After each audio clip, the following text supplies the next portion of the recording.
Alright guys, you're welcome to my YouTube channel. My name is Jude, and today I'll be talking about 7 regrettable money mistakes to avoid in 2021. But before we go ahead, I would like you to please give me a thumbs up, subscribe to my YouTube channel, click the notification button so that you can be getting all the notifications when I post a video. So let's go. Alright, the first one we'll be talking about is having no financial goal. Having no financial goal. A lot of people who earn salaries at the end of every month, they seem not to have goals towards their finances. Money when comes in, they don't actually plan it. There's no plan for towards their goals. Probably they feel since the money is coming everywhere, they have more than one source of income, so there's no point having a financial goal. So as the need comes, they use the salary or they use the money to settle some stuff. But that's actually a wrong way of living your financial life. During the COVID-19 pandemic, which hit last year, hit the world, a lot of people were laid off. Lots of people lost their jobs. Some lost their houses. Some lost their cars. Some lost some were left off without source of income. So many people with families, they were put in a position where they would be struggling to keep up. So it really taught a lot of people the need to have financial plan. So ask yourself, every time your money come in, what is my plan concerning this month, this salary that just come in? Because having a financial plan, having a target for your finances will really save you a lot of stress during such perilous times. So you will ask yourself these questions when your money comes at the end of every month. Ask yourself, this money that has come, what do I need to do with this money? The second mistake to avoid is having no contingency fund. What is a contingency fund? A contingency fund is also called an emergency fund.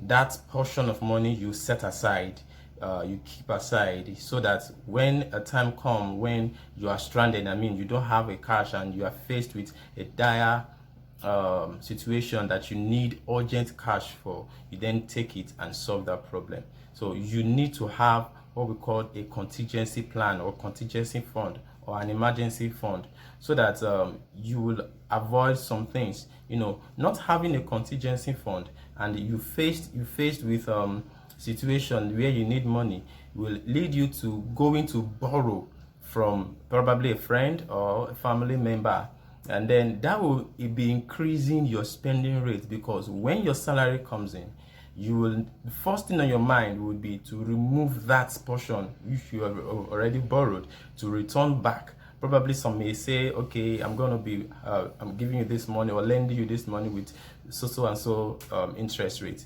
So you have to remove that portion aside to return back, and then if you look at it, you'll be left with nothing. I personally am not someone that feel comfortable lending or borrowing from somebody. I don't feel comfortable with it. So what I do is, every time my payment comes in at the end of the month, I remove a portion, a certain amount, a certain percentage of my earning, and I keep it in a particular savings. That savings is primarily and majorly designated for funds, for emergency funds. I keep them there so that, because I know probably in the middle of the month I would come to a point where I don't have much at hand, but I need an urgent fund, to take care of some things. So I will have to go there, because I have them much. I have to go there, pick from there, and then settle the emergency need that I have. So I would like to advise that when next your salary come in, take out a portion, a certain percentage different from your savings, and save it somewhere so that you can have an access to it for times or situations that may not be palatable, that you may need urgently. The next mistake to avoid is spending from your savings account. A lot of people do not treat their savings account as savings account. What do I mean by that? A savings account is actually an account you open to save your money, not to spend from it. So a lot of people who have a savings account will eventually be spending from their savings account, because you have ATM card, which you can easily go to the machine and withdraw anytime. You have the app, which you can easily make transfer, or whenever you go to the mall, you easily make transfer, or you make payment. But because you have your ATM card, you have your mobile app, and there is this temptation, let me call it temptation, that is always there to be spending from your savings account. When you don't treat your savings account as a savings account, you will end up spending from your savings, and that is a huge mistake. That is a regrettable mistake. I would advise that you have a separate account for your spending, where you easily go to spend, separate from your savings account. Have two different accounts. You can have three different accounts, whereby when your money come in, you will take a portion, you put it for savings, you take a portion, you put it for contingency, you take a portion, you leave that one for just spending, because there will be time when you need to buy things, things for yourself. Maybe your cream is out, your gas is out, your light bill is out. Those things are, they're important, but there will be some times when you will need to be buying things. So you should be able to know where you should take your money from. Is it from contingency? Is it from savings? Is it from this account I want to be spending from? So have a separate account and say, this account I want to be spending from this account. This account I don't want to be touching it, so that it's just there for savings. This account is for contingency. And when doing such, when having a savings account, ensure you don't have the ATM. Ensure you don't have the bank installed, so that you can avoid that temptation to want to use the ATM to withdraw, or to make transfer easily from your phone, because of the app is in your phone. Try as much as possible to have a limited access to your savings account, so that you will not be touching it anyhow. I would advise, if you don't have that discipline enough to not be spending from your savings account, you can keep your money with somebody. I think there's some people do what we call thrift collection. When your salary come in, you take away a portion, you keep it with the person over a long period of time, 6 months, 1 month, 3 months, 1 year. You keep it with the person, and the person will be helping you to keep it, so that you will not be tempted to take the money, because you have the access to it, to be spending from it. You try as much as possible to avoid that. You can also do what we call locked savings. There are some applications that can help you get serious with your savings plan. Here in Nigeria, we have piggy bank. Piggy bank helps you to. There's a feature in piggy bank that helps you lock your money, so that you will not be able to have access to it. If you lock the money and you want to have access to it, they're going to charge you from the locked money. They're going to deduct a certain percentage from the money, which is going to make you cry. I think Kuda Bank also have such feature, whereby you can lock a certain portion of your money over a long period of time, 3 months, 6 months, 1 year, 2 years. You lock it, so that you'll not be able to have access to it. It will help you, as the money is in the bank with them, it's accruing interest over the long period of time. The next mistake to avoid is not having a budget. A lot of people do the mistake of not having a budget for their income, for their salaries. When the money come in, there is always every temptation to spend this, to spend that, to pay for this, to pay for that, to buy this. Not budgeting your money down will lead to spending and squandering your money. I've been living my life on a budget even long before I got married. Anytime I earn salary, my salary comes in, I take away a portion, and I keep for savings. I always have this budget, this book I write down. Whenever my pay comes in, this goes for this will go for that, so that at the end of the day, I'll be able to know how my money is being spent. The power of budgeting cannot be overemphasized though. So when I got married, my wife came in. I told my wife, see, honey, we are going to join our salaries together, so that at the end of the month, we should be able to bring our money together and then have them budgeted out. have them budgeted out. Oh, this one is going for gas. Oh, this one is going for light bill. Oh, this one is going to this one is going to that, so that we'll know actually how our money is being spent. See, budgeting your money helps you keep track of how your money is being spent. It lets you know how it tells you, it helps you to know the things that are most important, which you prioritize. It helps you know what you should actually cut down. Okay, it helps you see, oh, this thing we bought last year, or is still remaining, let's keep it aside, let's budget for something else. So it helps you keep track of how your money is being spent. If you have a budget for last month, when your money came in, you should be able to go back to last month and see the things you spent, the things you use your savings for, your salaries for, and then this month you should be able to know what do I need this month that I've already bought or that I don't have yet. So it will be able to help you keep track of your savings. It helps you keep record. Sorry, it helps you to keep track of your spending. It helps you to keep track of your keep record of your spending also, and then it helps you monitor where your money is going to. Mistake number 5 you must avoid is buying the things that you don't need. A lot of times when our salary comes in, there is the tendency to buy everything because salary has come. Okay, so you enter the shopping mall and then you see varieties of things that catches your eyes, and because they are fanciful, they are beautiful, you would want them, you want to buy them, and because you have money already, so you want to buy them. At the end of the day, when you get home or during the week, you discover that this thing I bought, I've actually wasted my money for it because it's not the things I need now. So when your money come in, that is where the budgeting is comes to play. When your money come in, have your needs separated from your wants. Okay, it's not everything that your eyes sees that your money will buy. Learn to discipline yourself to say, no, this wristwatch is beautiful, I don't have a wristwatch now, but do I need it now? Learn to ask yourself, anytime you want to buy things, especially fanciful things, ask yourself, this thing, do I need it? If I don't buy it now, can I still buy it next month? If you can still buy it next month, why not delay it now, delay the gratification now, and save the money for something else and buy it tomorrow, or buy it next week, or buy it next month. So learn to say no. Okay, learn to cut down on the things that you don't need. Okay, when you see that shoe, oh, it's very beautiful, you are browsing, you're surfing the net, you come across the shoe, you want to buy it. You come across that t-shirt, you want to buy it. Okay, learn to say no to your spending. All right, mistake number 6 is not having an investment plan.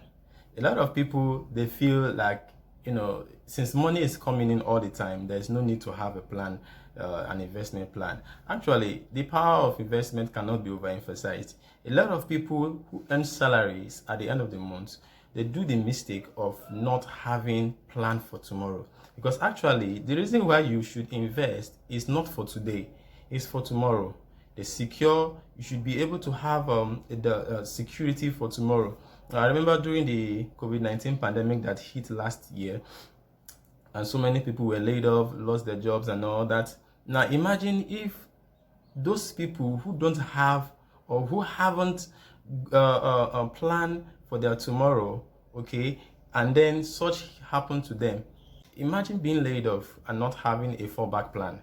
Okay, which you should have done some years ago. So investment is really very important, and I would advise that as your salary come in, take out a portion of your salaries, keep them aside. Say this one is going for an investment. You can invest in stocks, you can invest in shares, you can invest in there are a lot of investment platforms that you can do. I think there's one on piggy bank. You can invest on rice, you can invest on corn, you can invest on so many other things. And as you put your money in those investments, what they do with your money is that they use your money to trade. And then over a period of time, maybe 3 months or 2 months or 6 months, as the case may be, the return on the money or the investment they did with your money comes to you. So they share the return to you with your capital. At the end of the day, you should be able to have your capital with your return, and then you smile home to the bank. One of the investments I would want to advise that you go into is investment on in landed properties. Investment in landed properties. Have a money, a portion you set aside from your savings over a long period of time. Say this is savings for investment, so that at the end of the year you take the money, you buy a land. Now, some time ago, the church where I pastor now, the land was bought, I think about 2013, 2012, thereabout, 13, 12. And at that time, 100 by 100, it was bought for 700,000 naira. That time, the land was very cheap. But today, in the same location, the same portion of land is being sold for 3 million plus. Some will tell you 3.5 million. And imagine if I have money to buy such land at that time and I bought it for 700,000 and I'm willing to sell it off this year. Can you imagine how many percentage that would have gotten for me? So investment on landed property has huge returns. And use a portion of your salaries you save over a long period of time to actually invest in acquiring a land, and that is a huge investment for you there. So you buy the land, you sell it off at a later time when the value of the land must have appreciated. Also, you can invest in acquiring skills, especially digital skills. In this tech age that we are now, there are a lot of digital skills you can acquire. Invest in getting skills that can generate money for you, skills that you can use to help others, and then in turn they give you something in monetary value. There are a lot of skills you can learn there. There are affiliate marketing. You can learn affiliate marketing, which people are making a lot of millions of. You can learn graphics designing. You can learn cake making. You can learn so many other. Okay, you can learn content writing. You can learn social media management. When you acquire these skills, in the long time you use them as a side hustle. Okay, you can be doing your 9 to 5 job, and at the same time you are doing these skills, you are learning these skills, so that when tomorrow you are laid off, or you say you don't want to do your 9 to 5 job again, you take those skills and then you use it for yourself, and people pay for it. Huge services. That's a good investment right there. The seventh regrettable money mistake to avoid is living on one stream of income. What do I mean by living on one stream of income? Meaning you have only one job you are doing. Maybe you leave your house 9 o'clock and then you come home 5 o'clock or 6 o'clock, and there's nothing that you do that generates money for you. There's nothing you are doing, or whether you are selling or you are rendering a service, that is generating income for you aside from your normal job you are doing. In this age where social media is the order of the day, there are a lot of things people can do to, as a side hustle, like I said earlier, to add to their income. Okay, like the Bible said, cast your bread upon many waters, and thou shalt find it after many days. What that is trying to tell you is that don't put your food, okay, don't put the source of your income on just one channel alone. Learn to diversify, learn to put it in several places. Okay, as you are doing your 9 to 5 job, have other things you are doing. Probably you could be selling hair, okay, aside from your job. You could be selling shoes, you could be selling female wears. Okay, you can be you can learn to make cake. Okay, I learned that people are really making it for in the cake industry. It's a very lucrative job to do, especially during weekends. People are doing birthdays, people are doing ceremonies, people are doing weddings, and cake designers are smiling to the bank every weekend. So you can acquire such skill, okay, add it to your 9 to 5 job, that is also expanding, okay, your money, expanding how much you earn. So don't live your life on just one stream of income. Okay, learn how to make money with your phone. There's a link below where there's a link below where you can actually learn how to make money with your phone just on your WhatsApp. Okay, it's just down there. It's a book I wrote, WhatsApp Money Code. In that book, I explain how you can use your WhatsApp beyond just communicating with your family and friends. I explain how you can milk from your WhatsApp, and a lot of people in the world are making millions from their WhatsApp, and people don't really know. People think WhatsApp is just to do hello, hi, share details and all that. WhatsApp is more than that. So click the link below. You will see the link there. Okay, take the book, take the course, and then you will know how to make money with your WhatsApp. All right, guys, that's it for today. I hope these few points have been educative to you. If you like the video, please give it a thumbs up below there, and do well to subscribe to my YouTube channel. Click the notification button to get more notifications when I post more videos. Thank you.